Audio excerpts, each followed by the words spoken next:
সকালবেলা সূর্যের কোমল আলো যখন ধীরে ধীরে চারদিকে ছড়িয়ে পড়ে, তখন শ্যামলপুর গ্রামের রূপ যেন এক অন্যরকম হয়ে ওঠে।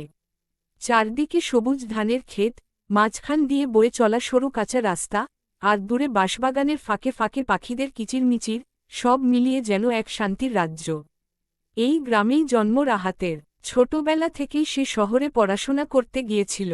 শহরের বড় বড় দালান, ব্যস্ত রাস্তা আর কোলাহলের মাঝে সে বড় হয়েছে, কিন্তু তার মন পড়ে থাকত শ্যামলপুরেই। গ্রামের মাটির গন্ধ, পুকুরের ঠান্ডা পানি আর দাদুর গল্প, সবকিছুই যেন তাকে টানত। বহু বছর পর একদিন রাহাত সিদ্ধান্ত নিল, সে আবার গ্রামে ফিরবে। শহরের চাকরি ছেড়ে দিয়ে সে এক সকালে রওনা দিল নিজের শেকড়ের দিকে। যখন সে গ্রামে পৌঁছাল, তখন বিকেল গড়িয়ে সন্ধ্যা নামছে। চারদিকে ধোঁয়া উঠছে রান্নার চুলা থেকে, গরুগুলো মাঠ থেকে ফিরছে, আর বাচ্চারা খেলাধুলা করছে। রাহাতকে দেখে সবাই খুব খুশি হল। তার ছোটবেলার বন্ধু সুমন দৌড়ে এসে তাকে জড়িয়ে ধরল। তুই তো একদম বদলাইনি, হেসে বলল সুমন। রাহাত মৃদু হেসে বলল, সব বদলেছে, শুধু এই গ্রামটা আর তোদের ভালোবাসা বদলায়নি। পরদিন সকালেই রাহাত ঘুরতে বের হল। সে দেখল, গ্রামের অনেক কিছু আগের মতো নেই। অনেক জমি অনাবাদি পড়ে আছে, অনেকেই কাজের খোঁজে শহরে চলে গেছে। এই দৃশ্য দেখে তার মনটা খারাপ হয়ে গেল। সে ভাবতে লাগল, এই গ্রামটাকে আবার আগের মতো সুন্দর করা যায় না? এই ভাবনা থেকেই তার মাথায় একটা পরিকল্পনা এলো। সেই সিদ্ধান্ত নিল, গ্রামের কৃষকদের নিয়ে নতুনভাবে চাষাবাদ শুরু করবে। আধুনিক পদ্ধতি ব্যবহার করে তারা আবার জমিকে উর্বর করে তুলবে। রাহাত সবার সঙ্গে কথা বলল।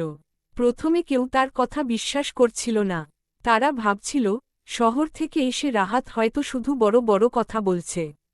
কিন্তু রাহাত হাল ছাড়ল না। সে নিজের জমিতে নতুন পদ্ধতিতে চাষ শুরু করল। দিনের পর দিন সে পরিশ্রম করল। তার সঙ্গে ধীরে ধীরে আরও কয়েকজন যোগ দিল। সুমনও তার পাশে দাঁড়াল।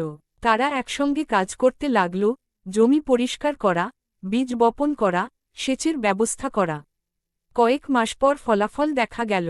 রাহাতের জমিতে ধান এত ভালো হল যে সবাই অবাক হয়ে গেল। সোনালি ধানের ঢেউ দেখে গ্রামের মানুষের চোখে আবার আশা জাগল। এরপর গ্রামের অন্যরাও রাহাতের পদ্ধতি অনুসরণ করতে শুরু করল। ধীরে ধীরে পুরো গ্রামটাই বদলে গেল। অনাবাদি জমি আবার সবুজ হয়ে উঠল, মানুষ আবার গ্রামে ফিরে আসতে লাগল। একদিন সন্ধ্যায় রাহাত পুকুরের ধারে বসেছিল। আকাশে লালচে আলো ছড়িয়ে পড়েছে, হালকা বাতাস বইছে। সুমন পাশে এসে বসে বলল, তুই না এলে এই গ্রামটা হয়তো আর আগের মতো ফিরত না। রাহাত হাসল, আমি কিছুই করিনি, এই মাটির শক্তিই সব করেছে। সুমন বলল, না রে, তোর সাহস আর বিশ্বাসই আমাদের আবার এক করেছে। রাহাত চুপ করে আকাশের দিকে তাকিয়ে রইল। তার মনে হল, শহরের সব সাফল্যের চেয়েও এই ছোট্ট গ্রামটা অনেক বেশি মূল্যবান। এখানে আছে ভালোবাসা, শান্তি আর নিজের পরিচয়। এরপর থেকে রাহাত আর কখনো গ্রাম ছেড়ে যায়নি। সে এখানেই থেকে গ্রামের উন্নতির জন্য কাজ করতে লাগল। নতুন স্কুল তৈরি হল, সেচের আধুনিক ব্যবস্থা এলো, আর গ্রামের ছেলেমেয়েরা আবার স্বপ্ন দেখতে শুরু করল। শ্যামলপুর আবার হয়ে উঠল এক স্বপ্নের গ্রাম, যেখানে মানুষ প্রকৃতির সঙ্গে মিলেমিশে থাকে আর ভালোবাসা দিয়ে গড়ে তোলে নিজেদের ভবিষ্যৎ।